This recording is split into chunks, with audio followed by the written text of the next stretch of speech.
Alors, on a bien mis la table et vous comprenez les différents modèles, mais la grande question à 64 000 c'est toujours comment trouver ou choisir le bon planificateur ou conseiller. Premier conseil, regardez les types de compétences du conseiller potentiel, évidemment. Idéalement, vous voudriez voir un CFP ou un RFP, soit un planificateur financier agréé ou un planificateur financier inscrit. Ces formations ont vraiment évolué au fil des ans et sont maintenant assez impressionnantes. Les critiques aiment bien lancer des flèches, mais je vous assure que ces cours offrent une connaissance très large de la planification financière à ceux qui les suivent, une expertise en planification globale et un fort accent sur l'éthique. Les CPA, bien sûr, par définition, ont un très bon sens de la planification fiscale et, j'espère, un instinct naturel pour les chiffres.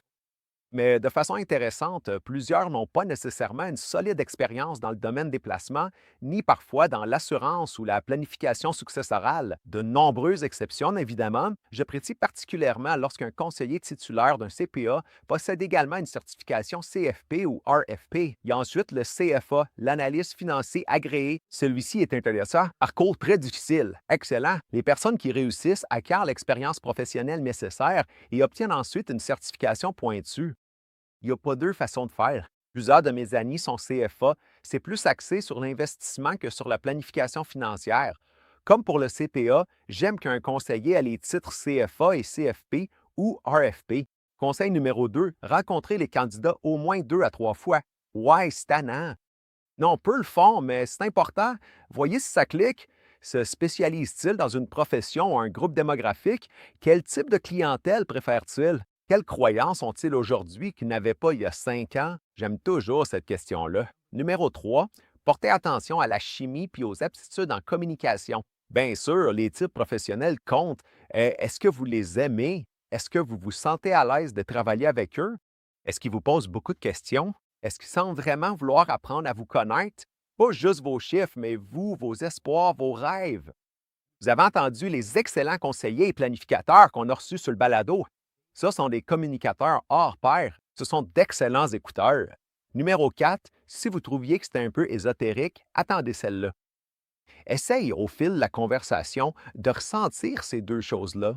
Premièrement, leur niveau de passion. Est-ce que vous sentez un vrai désir d'aider qui transparaît? Et deuxièmement, leur niveau de curiosité. Ces deux éléments vont souvent de pair. Est-ce qu'ils aiment vraiment ça, ce domaine-là? Les meilleurs planificateurs, oui. Demandez-leur quels sont vos livres préférés, vos balados préférés. Les vraiment bons vont adorer ces questions-là. Ils apprennent constamment des autres experts, ils empruntent des exemples et des tournures de phrases. Comme je disais, est-ce qu'ils aiment vraiment ça, ce domaine-là? Est-ce que vous ressentez ça? Numéro 5, allez voir leur page sur les réseaux sociaux. Est-ce que vous aimez leur style de communication?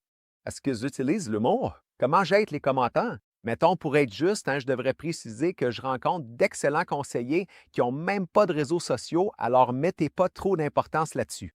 Numéro 6, demandez des références. Oui, évidemment, ils vont seulement vous donner les noms de clients qui vont bien parler d'eux, mais c'est quand même un exercice très utile. Parle à ces références-là. À quelle fréquence entendez-vous parler de nom? Est-ce qu'il ou elle prend le temps de vous expliquer patiemment certains points?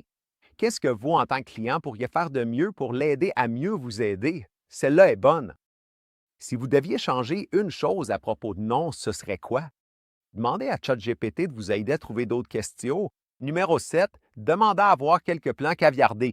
Savez-vous que très peu de gens font ça, mais je pense que c'est une bonne idée. La plupart des conseillers voudront être présents pendant que vous regardez le plan pour vous expliquer la logique derrière. Quel processus que menait à ce plan et que vous allez vivre vous aussi. Bon, cette vidéo est longue. Je vais en faire une autre sur ce sujet où je parlerai de si on peut simplement utiliser l'IA et comment trouver les bons candidats à qui poser toutes ces questions. J'ai de bonnes réponses. Pas pire comme teaser, hein?